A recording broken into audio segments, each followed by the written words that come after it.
तो ऐसी और इंटरेस्टिंग स्टोरीज देखने के लिए सुजुमे एक्सप्लेन को सब्सक्राइब करें एंड वीडियो को जरूर लाइक करें।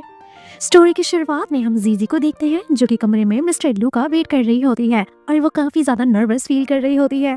जीजी यहाँ काफी हिम्मत करके मिस्टर लू को किस करती है, लेकिन मिस्टर लू उसे पुश कर देते हैं। जीजी डर जाती है और कहती है, मुझे माफ करिए, मैं आपको सेटिस्फाई करने में फेल हो गई। जब वो जाने लगती है तो मिस्टर लू उसे रोकते हैं, सवाल करते हैं, क्या ये तुम्हारा फर्स्ट टाइम है? जैसे ही वो हाँ कहती है, मिस्टर लू उसे बेड पर पटक देते हैं और बिना रुके किस करना शुरू कर देते हैं। कहते हैं कि तुम खुद मेरे पास आई हो, जाने का अब कोई रास्ता नहीं है, तो अब पछताना मत। यहाँ से कहानी थोड़ी देर पहले शिफ्ट होती है।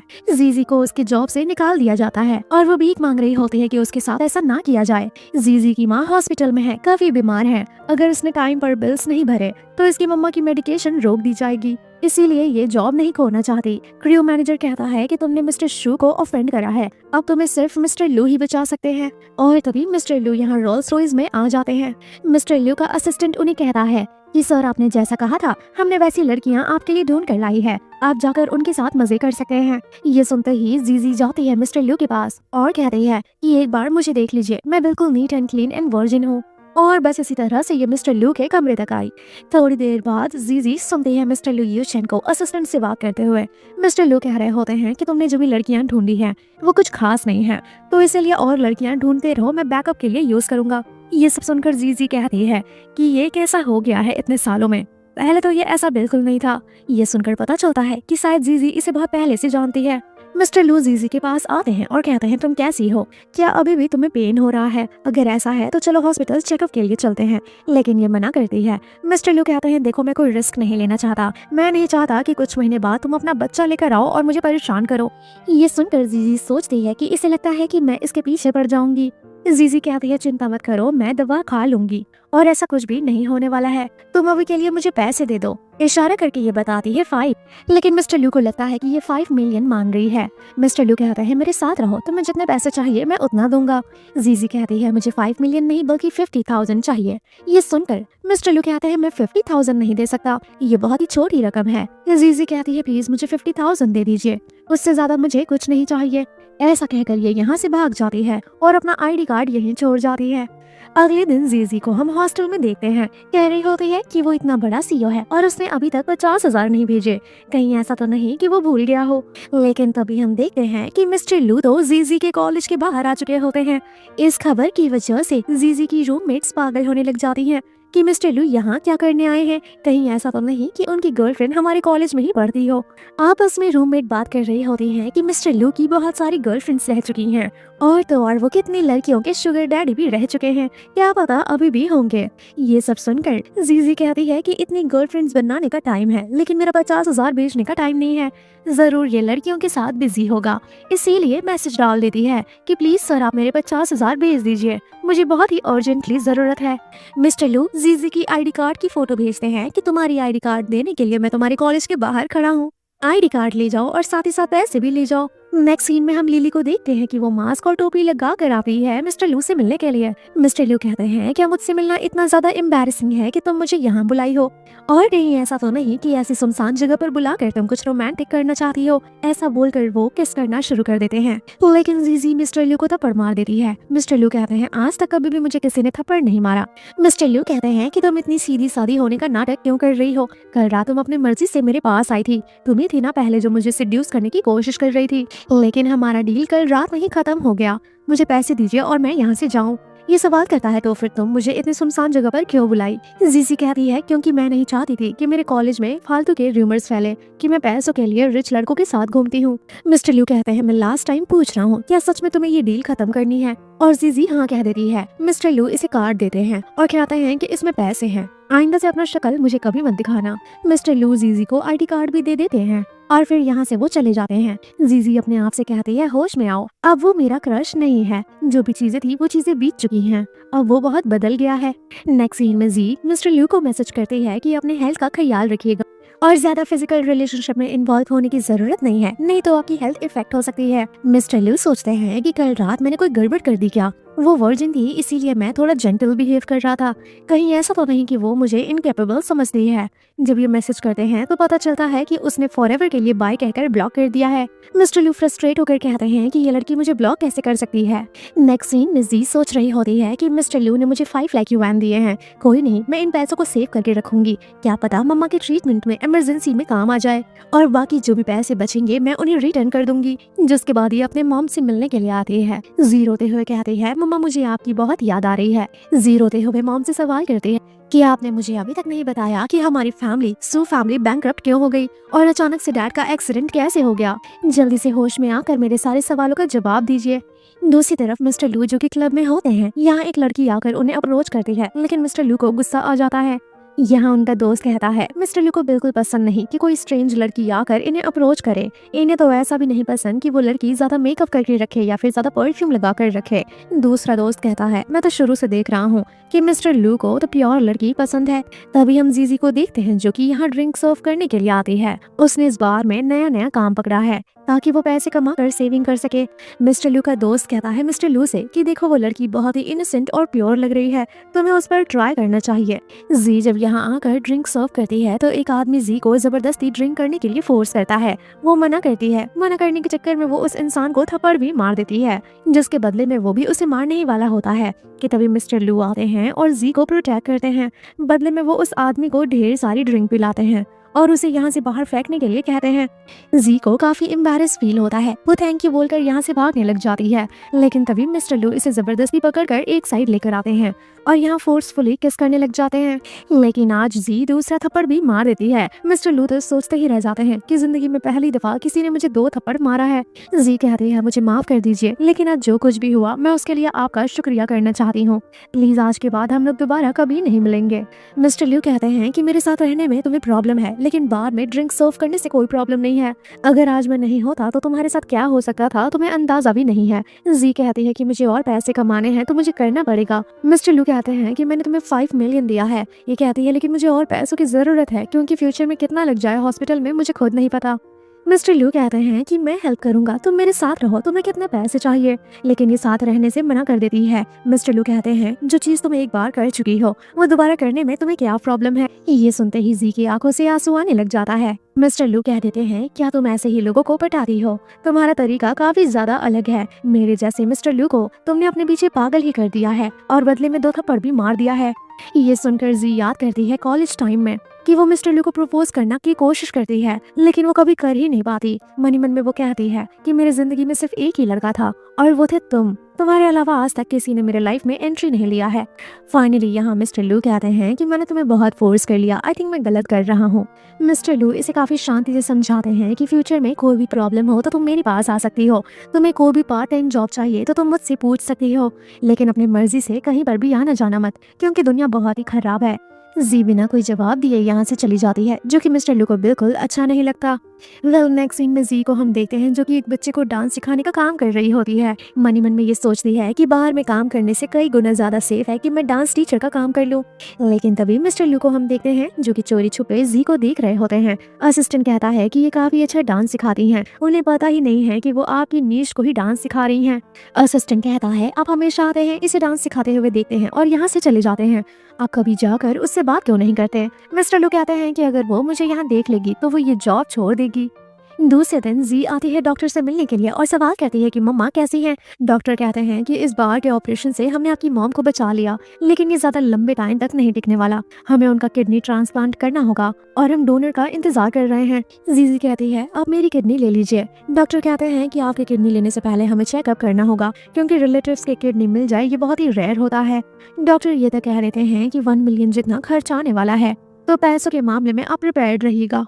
किडनी चेक कराने के बाद पता चलता है कि ये अपनी मॉम को किडनी डोनेट कर सकती है। मनी मन में सोचती है कि इस तरह से तो और पैसे बच जाएंगे और अगर कोई और प्रॉब्लम आती है तो मैं मिस्टर लू के पास जा सकती हूँ।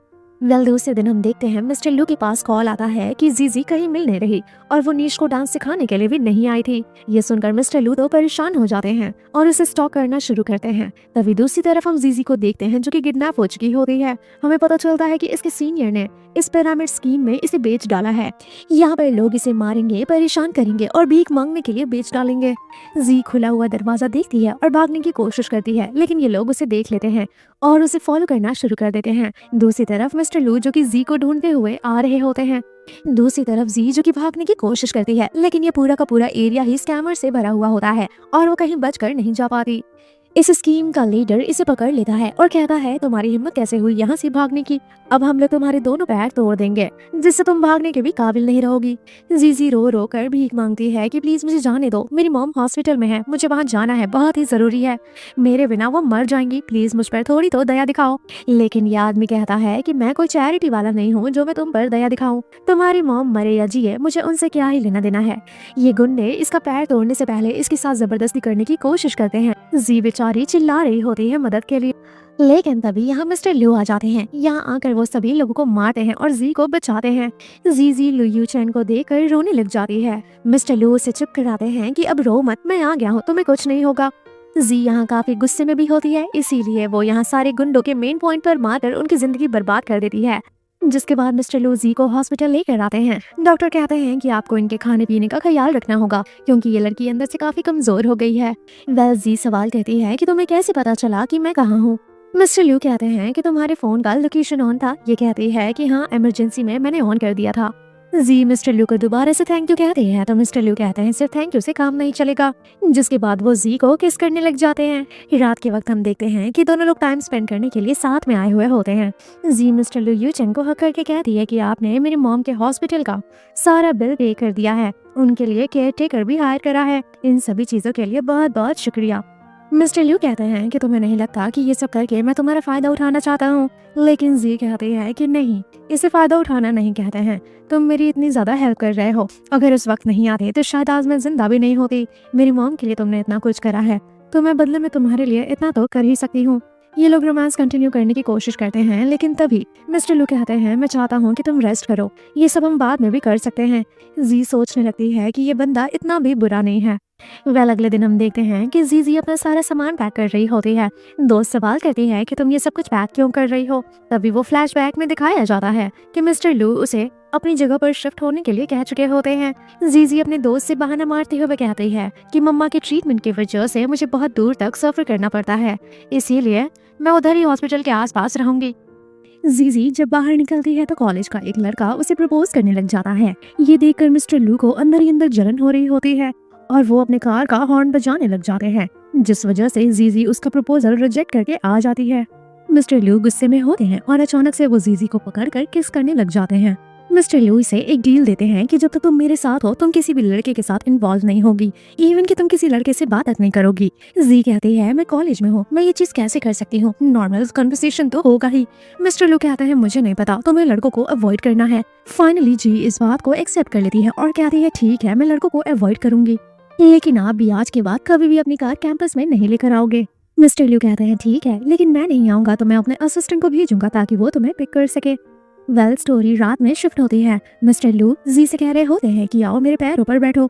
जी अच्छे से नहीं बैठ रही होती। मिस्टर लू कहते हैं मुझे तुम्हें सिखाना पड़ेगा क्या, जिसके बाद वो जी को गोद में उठा लेते हैं। मिस्टर ली तो यही रोमांस करना शुरू कर देते हैं, लेकिन जी रोकते हुए कहते हैं कि चलो ये सब कुछ बेड पर करते हैं। जिसके बाद मिस्टर लू इसे बेड पर लाते हैं और रोमांस करना शुरू कर देते हैं। अगले दिन हम देखते हैं कि जी के बॉडी पर तो बहुत ही ज्यादा हिकी होती है और वो अपने बालों से छुपाने की कोशिश कर रही होती है। जी जब अपने क्लास में आती है तो लोग इसके ऊपर पानी फेंक देते हैं। क्लासरूम में कुछ लड़कियां कहती हैं कि ये लड़की हमेशा सीधी सादी बनने का नाटक करती है, लेकिन हमें क्या पता था कि ये पीठ पीछे शुगर डैडी घुमा रही है।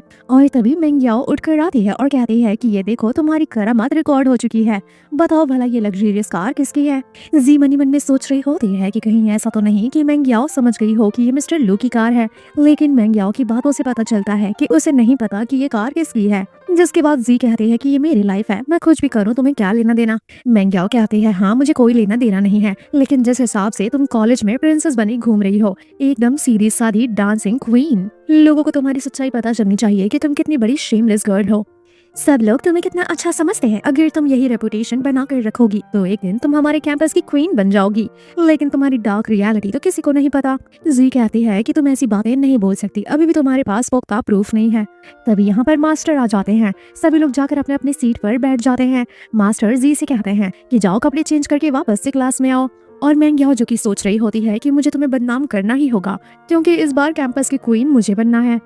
रात के वक्त मिस्टर लिू नोटिस करते हैं कि जी थोड़ी उदास है, जिसके बाद वो असिस्टेंट को कॉल करके कहते हैं पता लगाओ कि स्कूल में क्या हुआ है। जिसके बाद मिस्टर लिू के पास वही स्कूल वाली वीडियो आती है।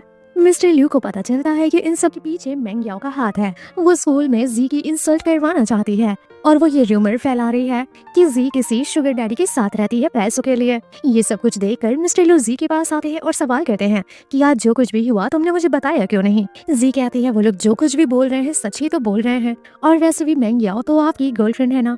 मिस्टर लिू कहते हैं कि ये किसने कहा कि वो मेरी गर्लफ्रेंड है, वो मेरे घर के बटलर की बेटी है। मिस्टर लिू कहते हैं कि आज के बाद कुछ भी सोचने से पहले एक बार मुझसे भी तो पूछ लेना।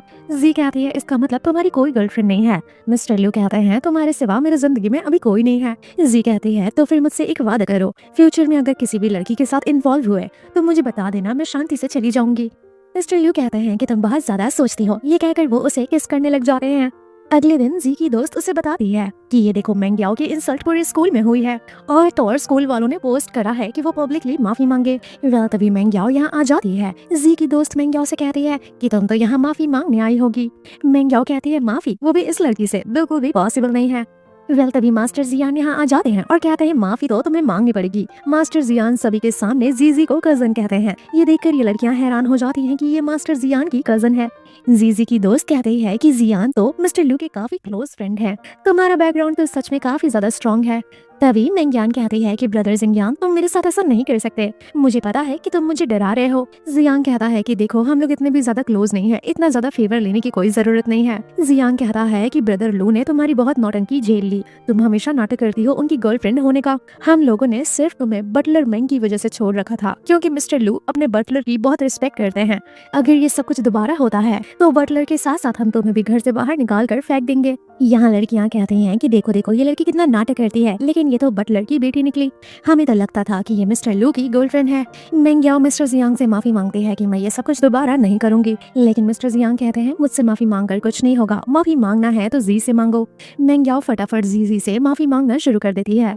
जी कहती है तुमने मेरे बारे में ये सारी अफवाहें उड़ाई, तुमने एक बार भी नहीं सोचा कि मुझे स्कूल से फायर कर दिया जाएगा। मेंग याओ कहती है एक बार माफ कर दो, दोबारा ऐसा कुछ नहीं करूंगी। जी कहती है तुम्हें डर लगता है इसलिए नहीं करोगी, नहीं तो तुम हमेशा मुझे परेशान करती। मेंग कहती है प्लीज मुझे माफ कर दो, मैं घुटनों पर बैठकर तुमसे माफी मांगती हूँ। लेकिन जीजी कहती है ये सब नाटक करने की कोई जरूरत नहीं है। जी सिर्फ इतना कहती है कि अगर ये ऐसा कुछ भी दोबारा किसी के साथ करती है तो इसे स्कूल से निकाल दिया जाए, और प्रिंसिपल भी इसकी बात से राजी हो जाते हैं। कार में ये जियांग से सवाल करती है कि ब्रदर आपने मेरी हेल्प क्यों करी। जियांग कहता है कि आज के बाद टेंशन लेने की कोई जरूरत नहीं है, ये सब कुछ मिस्टर लू के द्वारा अरेंज कराया गया था। मैं मिस्टर लू का बेस्ट फ्रेंड हूँ, मेरे होते हुए तुम्हें कोई परेशान नहीं करेगा, और तुम आज के बाद मुझे भाई कहकर पुकार सकती हो। जियांग बताता है कि कुछ दिनों के लिए मिस्टर लू पर्सनली तुम्हें पिक करने नहीं आएंगे, इसीलिए मैं ही तुम्हें पिक करने के लिए आऊंगा। जीजी मनी मन में सोच रही होती है कि मैं तो सिर्फ सीक्रेट लवर हूँ, मेरे लिए इतना सब कुछ क्यों कर रहा है। जियांग कहता है मैं तुम्हें बता दूं कि आज तक मेरे ब्रदर ने किसी की इतनी ज्यादा केयर नहीं करी है, तुम पहली लड़की हो जिसके लिए वो इतना ज्यादा केयरिंग है। जियांग ये भी कहता है कि तुम्हें अभी मास्टर लू के पास के बारे में नहीं पता है। पास्ट लाइफ उनकी बिल्कुल मॉन्क लाइफ की तरह थी, वो टेंपल में रहा करते थे। जी सवाल करते हैं लेकिन मैंने तो सुना है कि बहुत बड़ी बड़ी सेलिब्रिटी उनकी गर्लफ्रेंड रह चुकी है। जियांग कहते हैं कि वो सब कुछ एक पब्लिक स्टंट है, लेकिन रियलिटी ये है कि आज तक कभी भी उसकी कोई गर्लफ्रेंड नहीं रही है। जिसके बाद जियांग लेकर आता है जीजी को स्टाइलिंग करवाने के लिए और कहता है चिंता मत करो, ये सब कुछ मिस्टर लू करवा रहे हैं। कुछ देर बाद हम देखते हैं कि वो ब्यूटीफुल गाउन में आती है मिस्टर लू के पास। जीजी कह रही है आज कोई स्पेशल डे है क्या, तुमने मुझे इतना महंगा गाउन क्यों पहनाया है। लेकिन तभी इसकी नजर पड़ती है कि यहाँ ब्यूटीफुल से केक की एंट्री होती है। केक देखकर जी मनी मन में कहती है कि मैं तो अपना खुद का जन्मदिन तक भूल गई थी। मिस्टर लू से बर्थडे विश करते हैं, जिसके बाद ये फ्लैशबैक में याद करती है कि ये लास्ट टाइम अपनी फैमिली के साथ बर्थडे कैसे खुशी खुशी सेलिब्रेट कर रही थी। यहाँ मिस्टर लू इसे एक नेकलेस गिफ्ट करते हैं जो कि वर्ल्ड का सबसे महंगा नेकलेस होता है और बहुत ही ज्यादा रेयर माना जाता है। जीजी कहती है मैं ये नहीं ले सकती, ये बहुत ही ज्यादा महंगा है। मिस्टर लू कहते हैं तुम्हें ये सोचने की जरूरत नहीं है कि ये कितना महंगा है, तुम्हें सिर्फ एक ही चीज सोचना चाहिए कि तुम मुझसे कितना हेल्प ले सकती हो। जी कहती है वैसे आपने ऑलरेडी मेरी बहुत हेल्प कर दी है। ये सब कुछ सुनकर ये रोने लग जाती है और कहता है कि तुम तो हर बात पर रोने लगती हो। यहाँ मिस्टर लू इसके लिए फायर वर्क भी करवाते हैं और कहते हैं रोना बंद करो। अगर सच में तुम मुझे थैंक यू कहना चाहती हो तो ये सारे एफर्ट्स बेडरूम में लगाना। जिसके बाद हम इन दोनों को बेडरूम में देखते हैं। ये दोनों लोग यहाँ पर मिलकर रोमांस करते हैं। थोड़ी देर बाद मिस्टर वाइन पीते हैं और सवाल कहते हैं कि मैंने तुम्हें जो कार्ड दिया था तुमने अभी तक यूज क्यों नहीं करा। उस कार्ड की लिमिट अनलिमिटेड है और अगर फ्यूचर में कोई भी प्रॉब्लम होती है तो जियान से कांटेक्ट करना। जीजी कहती है क्यों, तुम कहीं जा रहे हो क्या? मिस्टर लू कहते हैं हाँ, मैं कुछ हफ्तों के लिए अब्रॉड जा रहा हूँ। जब तक मैं यहाँ नहीं रहूंगा तुम अपना अच्छे से ख्याल रखना। एक हफ्ते बाद मिस्टर लू अब्रॉड से वापस आते हैं। जी को वो अपनी आंखों के सामने देखते हैं और कॉल करके सवाल करते हैं कि तुम कहाँ हो। वो झूठ बोल देती है कि मैं स्कूल में हूँ। मनी मन में जी कह रही होती है कि मैं जानती हूँ कि तुम हमेशा मेरी हेल्प करने के लिए अवेलेबल रहते हो, लेकिन मैं तुम्हें और परेशान नहीं करना चाहती। और ये फिर से साइड जॉब करना शुरू कर चुकी होती है। यहाँ इसका मालिक आता है और इसे काम पर चलने के लिए कहता है, लेकिन हमेशा इसके साथ बदतमीजी करता है। ये कहते हैं कि तुम इतना बदतमीजी मेरे साथ नहीं कर सकते, औरतों की रिस्पेक्ट करना सीखो। लेकिन ये सामने वाला पर्सन इसकी कोई बात नहीं सुन रहा होता। तभी इसकी जुबान से निकल जाता है कि मैं मिस्टर लू की वुमन हूँ, तुम मेरे साथ ये सब नहीं कर सकते। ये आदमी मजाक उड़ाने लग जाता है कि तुम्हारे जैसे भिखारन मिस्टर लू की गर्लफ्रेंड खुले आंखों से तुम सपने देख रही हो। लेकिन तभी यहाँ मिस्टर लू आ जाते हैं। मिस्टर लू को अपने सामने देखकर ये हैरान हो जाता है और माफी मांगना शुरू कर देता है कि मुझे नहीं पता था कि ये लड़की आपसे कनेक्टेड है। ये आदमी मिस्टर लू से भीख मांगना शुरू कर देता है कि अगर आपने मुझे जेल भिजवा दिया तो फिर मेरे छोटे छोटे बच्चे हैं, उनका ख्याल कौन रखेगा? प्लीज आप मुझे छोड़ दीजिए, मुझसे गुस्ताखी हो गई। मिस्टर लू इसे छोड़कर जी को कोने में लाकर किस करने की कोशिश करते हैं। ये कहती है रुक जाओ, ये पब्लिक प्लेस है। मिस्टर लू कहते हैं कि कुछ हफ्ते के लिए मैं बाहर क्या चला गया, तुमने फिर से पार्ट टाइम जॉब करना शुरू कर दिया। सवाल कहती है कि मैं पार्ट टाइम जॉब क्यों नहीं कर सकती। मिस्टर लू कहते हैं कि मैंने जो तुम्हें कार्ड दिया था उसमें इतने पैसे है, तो फिलहाल के लिए तुम स्टूडेंट हो और तुम्हारा मेन टास्क है मेहनत करके पढ़ाई करना और फालतू के लफड़ों से दूर रहना। जी कहती है कि मुझे तुम्हारे पैसे का यूज करके इतना फायदा नहीं उठाना है, वैसे भी मुझ पर तुम्हारा बहुत कर्ज है। मिस्टर लू इसे काफी प्यार से समझाते हैं कि मेरा तुम पर कोई कर्ज नहीं है, मैंने तुम पर जो भी खर्च करा है अपने दिल से करा है, तुम्हें वापस करने की कोई जरूरत नहीं है। तभी यहाँ एक लड़की आती है जो कि मिस्टर लू को हाय कहती है। इस लड़की को देखकर जीजी सोचती है कि ये इतनी सुंदर है, ये मिस्टर लू की क्या लगती है। ये लड़की सवाल भी करती है कि तुम्हारे साथ ये लड़की कौन है, क्या तुम मुझसे इंट्रोड्यूस नहीं कराओगे। जियांग ब्रदर बताता है कि ये मेरी नीश की डांस टीचर है और तो और मेरी कजन भी है, और मिलो इनसे, इनका नाम है सोंगजिया जो कि सोंग फैमिली से बिलोंग करती हैं। ये अभी अब्रॉड से लौटी है पढ़ाई कंप्लीट करके। सोंगजिया मजाक उड़ाते हुए कहती है कि तुम्हारी कजन के पास शायद पैसे नहीं है, देखो वो कैसे चीप कपड़े पहनी हुई है, तुम्हें उसकी मदद करनी चाहिए। सोंगजिया मिस्टर लू से सवाल करती है कि आप दोनों कैसे मिले। मिस्टर लू कहते हैं कि मुझे इतना जवाब देने की कोई जरूरत नहीं है, क्या मुझे तुम्हें बताना पड़ेगा कि मैं कब किससे कहाँ मिलता हूँ।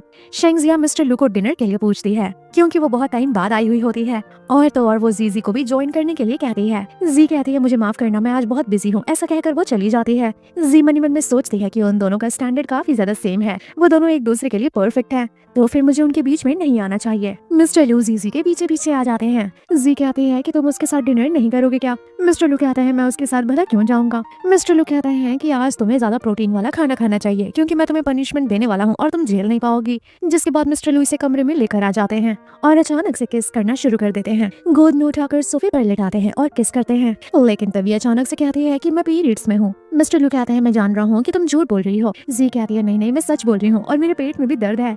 मिस्टर लू इसे गले लगा लेते हैं और कहते हैं रुको, थोड़ा कंट्रोल करने में टाइम लगेगा। जिसके बाद वो इसके लिए गरम गरम चाय बनाते हैं। ये कहती है कि मैंने सोचा भी नहीं था कि तुम मेरे लिए ब्राउन शुगर जिंजर टी बना कर लाओगे। मिस्टर लू कहते हैं कि इतना आसान काम है, इतना तो कर ही सका हूँ मैं। मिस्टर लू कहते हैं टेस्ट करके बताओ कैसा है। टेस्ट करने के बाद ये मिस्टर लू को किस कर देती है। जीजी मिस्टर लू से कहती है कि अभी तो तुम अब्रॉड से आए हो, तुम्हें जाकर थोड़ा सोना चाहिए, रेस्ट करना चाहिए। जिसके बाद मिस्टर लू इसके हाथों में ब्रेसलेट पहनाते हैं और फॉरहेड पर किस करके सोने के लिए कहते हैं। अगले दिन जीजी की दोस्त कहती है कि हमारे स्कूल में बहुत ही बड़ी सेलिब्रिटी आने वाली है, वो लोग अच्छे डांसर्स को हायर करेंगे जिससे कि डांसिंग डबल में पार्टिसिपेट करना काफी इजी हो जाएगा, और अगर हम अभी से इन सारी चीजों में काम करते हैं तो फ्यूचर में फिल्म इंडस्ट्री में जाना काफी ज्यादा इजी हो जाएगा। जीजी कहती है कि अगर मुझे फ्यूचर में डेवलप करना है और फिल्म इंडस्ट्री में अपना करियर बनाना है तो मुझे ये करना होगा। अगले दिन मिस्टर लू का दोस्त बताता है कि लू कॉर्पोरेशन एक नई फिल्म स्टार्ट कर रही है और इस टाइम हम लोग फिर से सुंग ग्रुप के साथ काम कर रहे हैं और वहाँ के चेयरमैन चाहते हैं कि सारा कुछ आप अकेले हैंडल करो। ये देखकर तो ऐसा लग रहा है कि सॉन्ग फैमिली अपनी बेटी की शादी आपके साथ पक्का करना चाहती है। दूसरी तरफ हम देखते हैं कि ये दोनों की दोनों दोस्त सेलेक्ट हो जाती हैं। तभी जीजी की दोस्त कहती है कि तुमने ये ब्रेसलेट कहाँ से खरीदा। जी की दोस्त कहती है कि ये ब्रेसलेट सिग्नेचर पीस है और इसके डिजाइनर केवनी है, जो कि बहुत ही बड़े डिजाइनर है। ये ब्रेसलेट सिंबलाइज करता है काइंड लव को। और न्यूज में मैंने सुना है कि ये ब्रेसलेट सीक्रेट टाइकून ने $5 मिलियन जितने महंगे दाम पर खरीदा है। जी कहती है इतना पतला ब्रेसलेट 5 मिलियन जितना महंगा। इतना महंगा ब्रेसलेट सुनते ही ये सोचने लग जाती है कि मिस्टर लू मुझे इतना महंगा ब्रेसलेट क्यों देंगे, कहीं ऐसा तो नहीं कि वो भी मुझे लाइक करने लगे हैं। लेकिन तभी मैंग्याओ आती है और कहती है कि ये ब्रेसलेट कॉपी है, इतनी महंगी ब्रेसलेट पहनने का इसकी औकात नहीं है। जीजी की दोस्त कहती है लास्ट टाइम तुम गिड़गिड़ा कर माफी मांग रही थी, वो सब कुछ तुम भूल गई क्या। मैंग्याओ कहती है जो मूवी बन रही है इसमें मैं मेल लीड हूँ और मैं अगर एक बार कह दूं तो तुम दोनों को निकाल करके बाहर कर दिया जाएगा। जीजी की दोस्त कहती है कि अगर इस मूवी में तुम मेन कास्ट हो तो देखना ये प्रोजेक्ट जरूर फेल हो जाएगा। मैंग्याओ कहती है कि इस मूवी में सॉन्ग क्लैन ने इन्वेस्ट करा है, शायद तुम्हें अभी तक पता नहीं है। सॉन्ग क्लैन और लू क्लैन दोनों लोगों की शादी होने वाली है, उन लोगों का स्टेटस काफी ज्यादा हाई है, तो ये प्रोजेक्ट कैसे फेल हो सकता है। और फीमेल लीड की सपोर्ट बनकर मैं बहुत जल्द ही फेमस हो जाऊंगी। जीजी की दोस्त हैरान हो जाती है, क्या सॉन्ग और लू फैमिली की आपस में शादी हो रही है। जीजी की दोस्त मजाक उड़ाती है कि तुम्हारी शादी लू फैमिली में होने वाली थी, बाद में पता चला कि तुम बटलर की बेटी हो, तुम्हारा तो सपना टूट गया। ये सब कुछ सुनकर मैंग्याओ को गुस्सा आता है। वेल तभी यहाँ मिस सॉन्ग आती है। मैंग्याओ सॉन्ग जिया से कहती है कि ये दोनों बहुत ही बदतमीज हैं, इन दोनों को यहाँ से बाहर निकाल दो। जीजी सॉन्ग को देखती है और हैरान हो जाती है, सोचती है कि मिस्टर लू की फियांसे होने वाली है ये। तभी मिस्टर लू यहाँ आ जाते हैं। जीजी मिस्टर लू को देखकर काफी गुस्से में यहाँ से जाने लगती है, क्योंकि उसे जेलसी हो रही होती है शॉन्ग जिया को देखकर। यहाँ सॉन्ग जिया के मन में अलग ही प्लानिंग चल रही होती है, ये अपने रास्ते से जीजी को हटाना चाहती है। दूसरी तरफ हम देखते हैं मिस्टर लू कहते हैं कि कल रात तो तुम कह रही थी तुम्हारे पेट में दर्द हो रहा है और तुम्हारे पीरियड्स आए हुए हैं, तो फिर तुम यहाँ सेट पर क्या कर रही हो। ऐसा कहकर मिस्टर लू इसे जबरदस्ती किस करने लग जाते हैं। जीजी गुस्से में कहती है थोड़ा तो शर्म कर लो, तुम्हारी फियांसे बाहर ही खड़ी है। मिस्टर लू कहते हैं कि हमारी एंगेजमेंट नहीं हुई है, वो मेरे लिए कुछ भी नहीं है और हमारे बीच में कुछ भी नहीं है। जीजी कहती है आज नहीं तो कल तुम दोनों की शादी हो ही जाएगी। तुमने मुझसे वादा करा था ना कि अगर तुम्हारी जिंदगी में कोई और लड़की होगी तो तुम मुझे बताओगे, लेकिन तुमने अपना वादा तोड़ दिया। ऐसा कहकर जीजी रोने लग जाती है। मिस्टर लू कहते हैं देखो हमारे बीच में वैसा कुछ भी नहीं है, तो इतना सीरियस बिहेव करने की जरूरत नहीं है। जीजी मनी मन में सोच रही होती है कि सही तो कह रहा है, वो दोनों लोग साथ में पले बड़े हैं, वो दोनों एक दूसरे के लिए परफेक्ट हैं, मैं कौन होती हूँ इन्हें रोकने वाली। ये सब सोचकर वो गुस्से में यहाँ से जाने लगती है। तभी मैंग्याओ ने प्लानिंग किया होता है जीजी को हार्म करने के लिए, और वो उसके ऊपर कैमरा लाइट गिरवा देती है, जिस वजह से जीजी को काफी ज्यादा ब्लीडिंग होने लगती है, वो भी प्राइवेट पार्ट से ब्लीडिंग। ये देखकर मैंग्याओ चिल्लाती है कि शायद इसका मिसकैरेज हो गया, कहीं ये प्रेग्नेंट तो नहीं थी। मिस्टर लू भी ये सब देखकर डर जाते हैं और फटाफट हॉस्पिटल लेकर जाते हैं। जीजी कह रही होती है कहीं ऐसा तो नहीं कि मैं प्रेग्नेंट थी, और अगर प्रेग्नेंट थी तो क्या हमारा बेबी सेफ है या नहीं। मिस्टर लू को भी काफी बुरा लग रहा होता है कि उन्होंने जीजी पर फालतू का गुस्सा कर दिया। थोड़ी देर बाद डॉक्टर आती हैं और मिस्टर लू डॉक्टर से सवाल करते हैं कि वो कैसी है, हमारा बेबी कैसा है। लेकिन डॉक्टर कहती है कैसा बेबी, वो कोई प्रेग्नेंट वगैरह नहीं है, मेल न्यूट्रिशन की वजह से उसकी बॉडी में लो ब्लड और लो प्लेटलेट है, जिस वजह से उसे ब्लड क्लॉटिंग हुई थी और इस वक्त वो अपने हैवी पीरियड पर है। इसे अच्छे से खाने पीने खिलाने की जरूरत है और अच्छा मूड मेंटेन करने की जरूरत है। ये सब सुनकर मिस्टर लू को फाइनली तसल्ली मिलती है। मिस्टर लू का दोस्त यहाँ स्मोकिंग करने लग जाता है कि तभी मिस्टर लू उसे घूरते हैं और वो स्मोकिंग करना बंद कर देता है। जिसके बाद हम देखते हैं मिस्टर लू का दोस्त सवाल कर रहा होता है कहीं ऐसा तो नहीं कि तुम्हें उससे प्यार हो गया। मिस्टर लू कहते हैं इम्पॉसिबल, ऐसा हो ही नहीं सकता, हम दोनों एक दूसरे को सिर्फ बेनिफिट के लिए यूज कर रहे हैं। मिस्टर लू यहाँ बताते हैं कि जब मैं 18 साल का हो गया था, उस जन्मदिन पर मैंने डिसाइड करा था कि मैं पूरी जिंदगी अकेले रहूंगा, और तब से लेकर अभी तक मैंने किसी लाइफ पार्टनर के बारे में नहीं सोचा है, और पूरी जिंदगी मैं अपने ब्रदर के लिए जीऊंगा और लू कॉर्पोरेशन के लिए हार्ड वर्क करूंगा। मेरे अंदर इतनी हिम्मत नहीं है कि मैं किसी से प्यार कर सकूं। ये सब कुछ जीजी सुन लेती है, लेकिन फिर मिस्टर लू का दोस्त जीजी की सारी गलतफहमी दूर करता है और वो बताता है कि मिस्टर लू के 18th बर्थडे पर उसके एल्डर ब्रदर ने उसे हेलीकॉप्टर गिफ्ट करा था लाखों का। एल्डर ब्रदर ने कहा था कि वो मिस्टर लू का को पायलट बनकर उसके साथ चलेगा, लेकिन हेलीकॉप्टर में कुछ मैकेनिकल फेलियर हो गया था। उसके भाई ने लास्ट मोमेंट तक लू यूचेन की जान बचाने की पूरी कोशिश की थी, लेकिन बड़ा भाई मर गया। लू यूचेन को भी बहुत ज्यादा चोट लगी थी, लेकिन उसकी जान बच गई। लू यूचेन को लगता है कि उसकी ही वजह से उसका भाई मरा है, और उसके बाद से ही वो बहुत ही इमोशनलेस पर्सन हो गया है और एक कोल्ड सीईओ बन गया है। फैमिली भी हमेशा उसे गिल्ट के मारे ताना मारती रहती है कि तुम्हारी वजह से तुम्हारा बड़ा भाई मर गया, और इसीलिए अब वो अपने भाई के सपने पूरे करने के लिए जीता है। शादी, बिजनेस, हर चीज फैमिली के कंट्रोल में।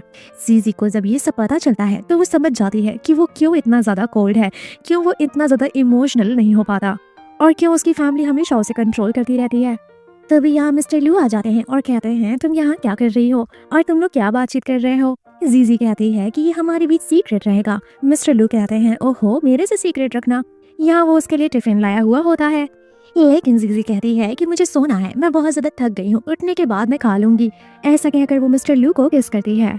नेक्स्ट सीन में हम देखते हैं कि जीजी सवाल करती है कि अगर मेरे पेट में तुम्हारा बच्चा होगा तो क्या तुम उसे अबॉर्ट करवा दोगे। मिस्टर लू कहते हैं बिल्कुल भी नहीं, मैं बहुत रिच हूँ, तुम चाहे कितने भी बच्चे पैदा कर लो, मैं सबको आराम से पाल सकता हूँ। जीजी कहती है तुम सब बच्चों को पाल लोगे लेकिन मुझसे शादी नहीं करोगे, है ना। ये सुनकर मिस्टर लू थोड़ा नर्वस हो जाते हैं और वो कुछ नहीं बोल पाते। जीजी भी मुंह फेर कर सो जाती है। बाहर आकर मिस्टर लू बहुत ही गिल्ट में दिख रहे होते हैं और वो सोचते हैं कि जीजी मैं तुम्हारे साथ क्या करूं मैं तुम्हारे लिए। दूसरे दिन हम देखते हैं कि मिस्टर लू बात कर रहे होते हैं कि किडनी डोनर के बारे में कोई अपडेट मिला या नहीं। असिस्टेंट बताता है अपडेट तो मिल गया है, लेकिन वो लोग बहुत ज्यादा पैसे चार्ज करने के लिए कह रहे हैं। मिस्टर लू कहते हैं जितना भी हो सके उन्हें पैसे दे दो, जल्द से जल्द हमें किडनी चाहिए। दूसरी तरफ जीजी जो कि अपने मॉम से मिलने के लिए आती है।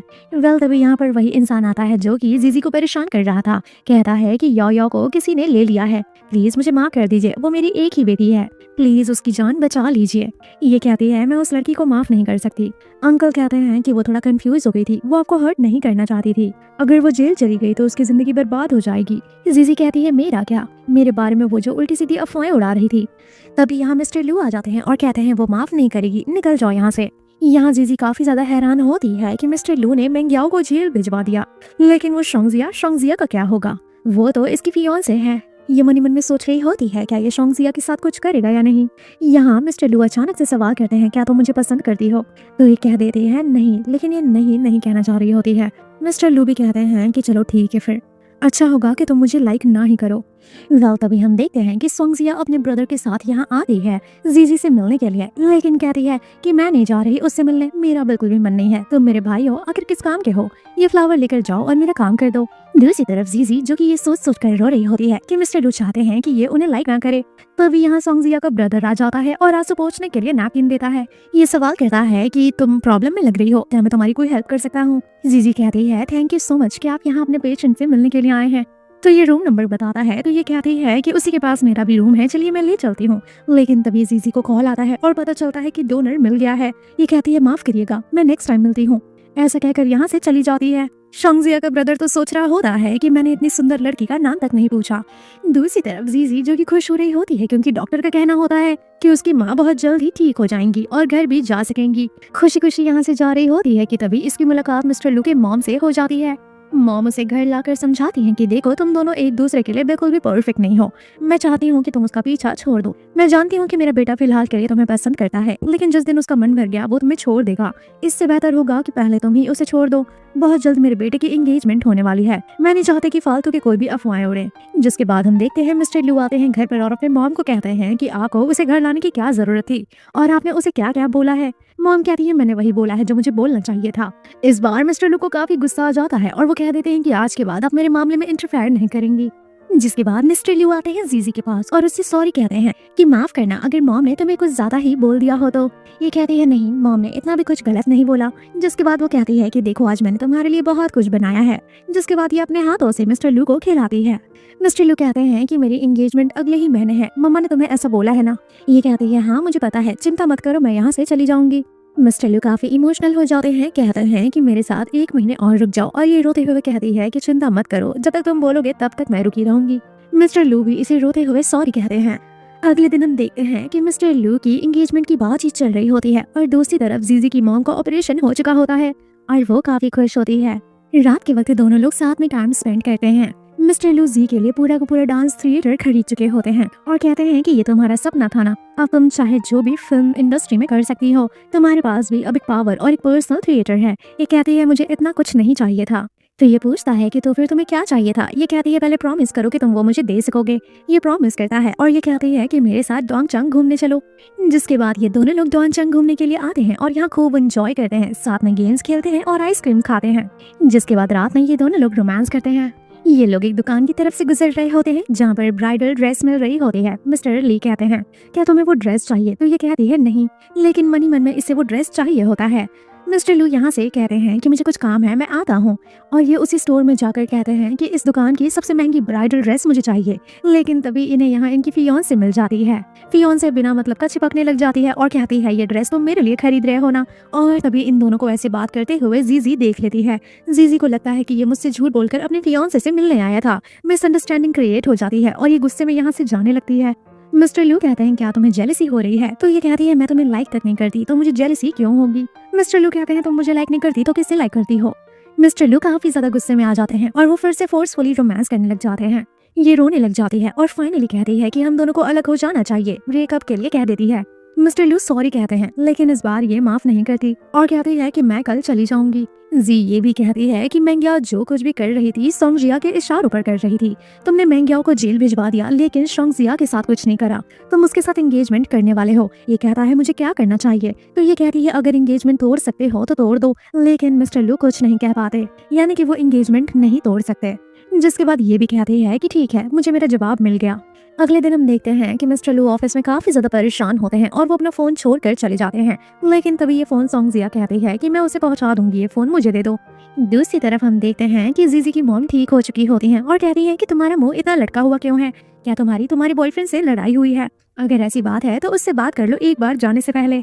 ये मिस्टर लू के घर आती है उनसे मिलने के लिए, उनसे लास्ट बार बातचीत करने के लिए। लेकिन ये दोनों लोग एक दूसरे से नहीं मिल पाते, एक दूसरे के रास्ते से टकराते हैं लेकिन एक दूसरे को देख नहीं पाते। मिस्टर लू जब घर आते हैं तो वो भी सोचते हैं कि चली गई बिना मुझसे एक बार भी बात किए।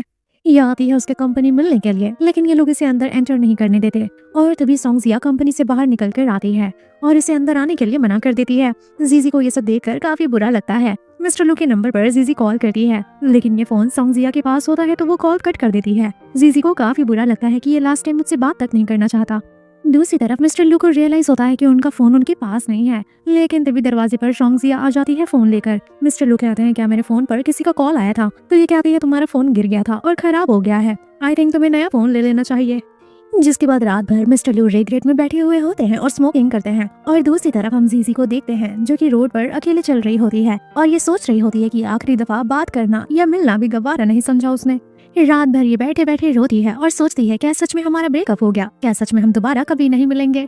दूसरे दिन हम देखते हैं कि मिस्टर लू की एंगेजमेंट की बातचीत चलने लगती है, तैयारियां शुरू हो जाती हैं और फाइनली आज के दिन इन दोनों का एंगेजमेंट होने वाला होता है। लेकिन तभी मिस्टर लू को एक बॉक्स मिलता है और इस बॉक्स में वो सब कुछ होता है जो कि मिस्टर लू ने जीजी को दिया होता है। मिस्टर लू सवाल करते हैं कि ये सब कुछ मैंने उसे दिया था, वो छोड़कर क्यों जा रही है? तो असिस्टेंट बताता है कि वो बहुत जल्द ही फॉरेन के लिए निकलने वाली है क्योंकि उसे बाहर से यानी कि दूसरी कंट्री से डांसिंग का ऑफर आया है। ऐसा सुनते ही मिस्टर लू यहाँ से भागते हैं और ये सब देखकर उनके घर वाले और उनकी फियांसे हैरान हो जाती है। दूसरी तरफ हम जीजी को देखते हैं जो कि अपनी फ्लाइट की टिकट ले रही होती है, जिसके बाद वो यहाँ से निकल जाती है दूसरी कंट्री के लिए। और दूसरी तरफ हम मिस्टर लू को देखते हैं जो कि फुल स्पीड में एयरपोर्ट की तरफ आ रहे होते हैं।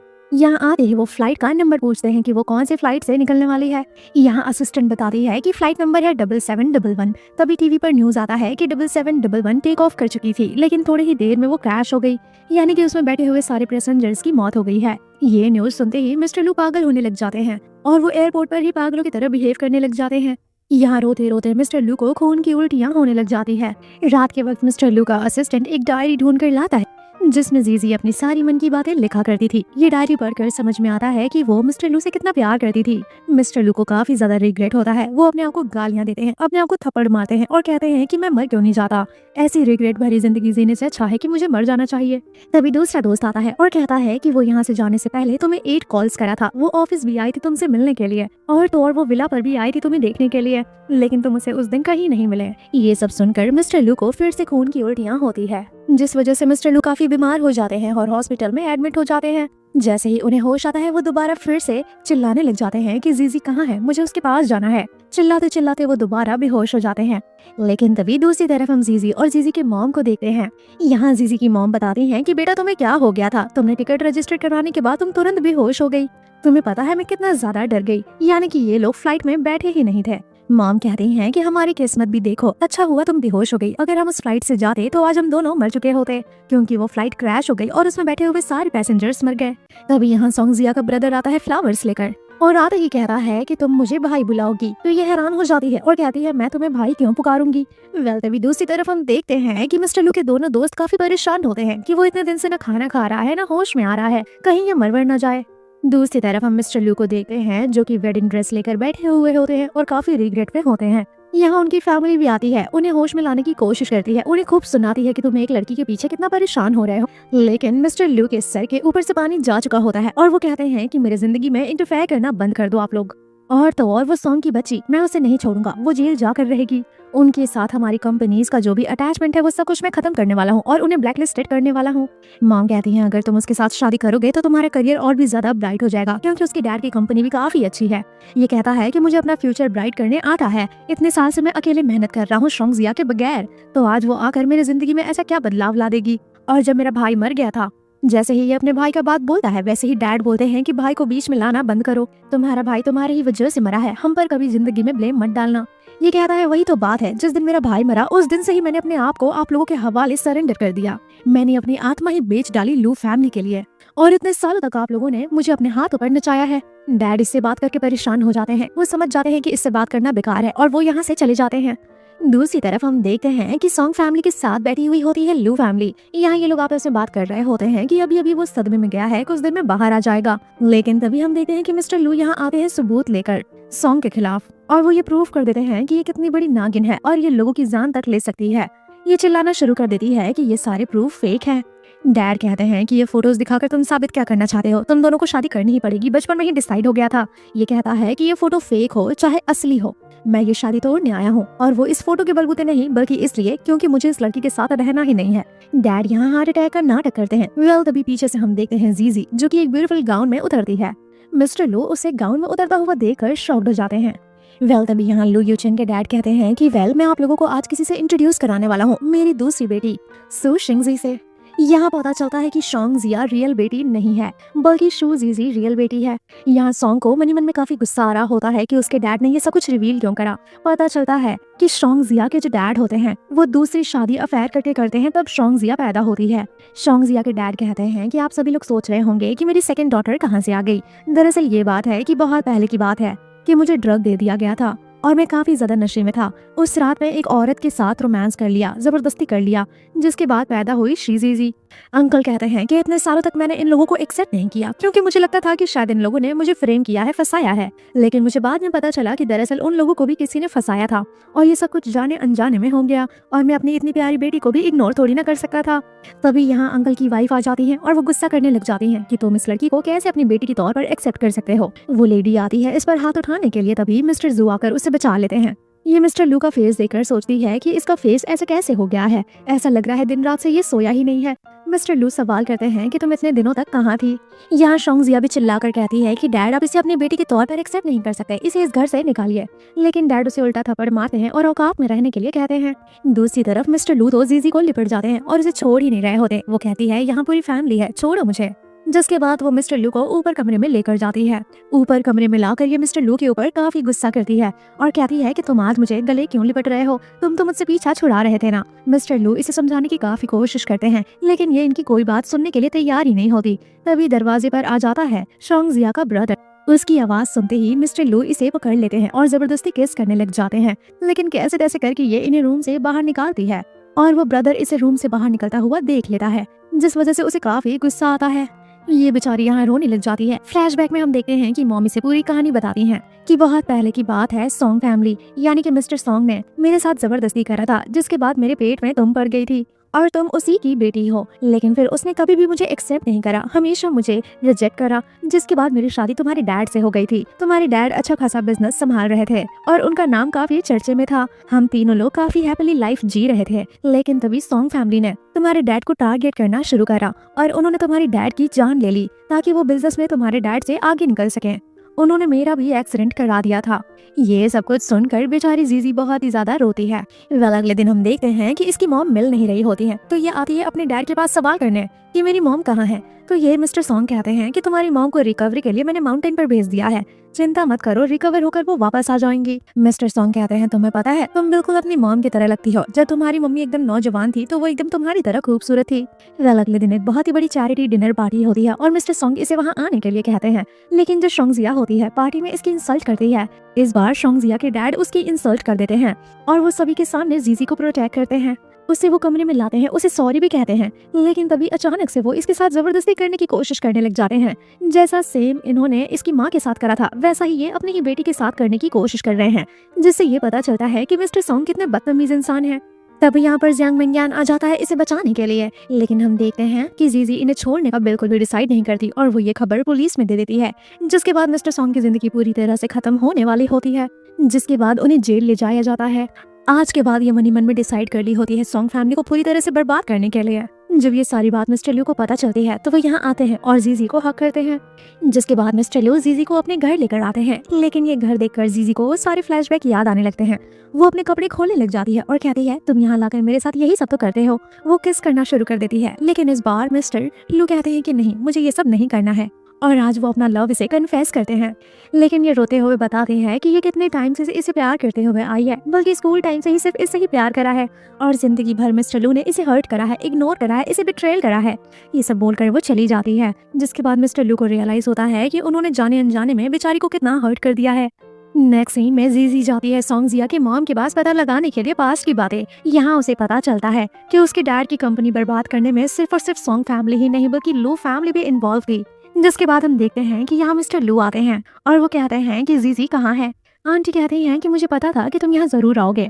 आंटी का कहना होता है कि मेरी बेटी सॉन्गजिया से शादी कर लो, नहीं तो मैं सब कुछ उसे बता दूंगी कि तुम्हारी फैमिली वालों ने मिलकर भी शू फैमिली को बर्बाद करा था। ये कहता है कि सपने देखते रहो, मैं कभी भी तुम्हारी बेटी से शादी नहीं करूंगा।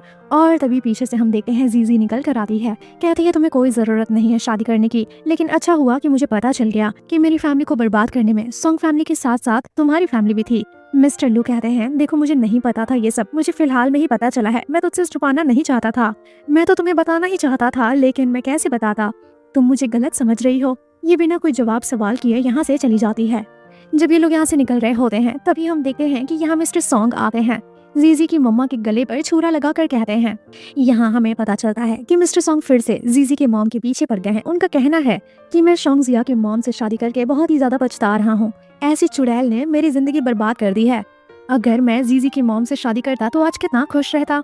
जीजी बेचारी रोते हुए कहती है मेरी मॉम को हर्ट मत करो, तुम्हें जो चाहिए मैं वो देने के लिए तैयार हूँ। लेकिन अंकल कहते हैं कि तुम्हारी बेटी बड़ी समझदार है, इसकी हिम्मत तो देखो, इसने पुलिस को बुला दिया, अब मैं जहाँ भी जा रहा हूँ पुलिस मुझे वहाँ फॉलो कर रही है, इस लड़की की वजह से मेरी जिंदगी बर्बाद हो गई है।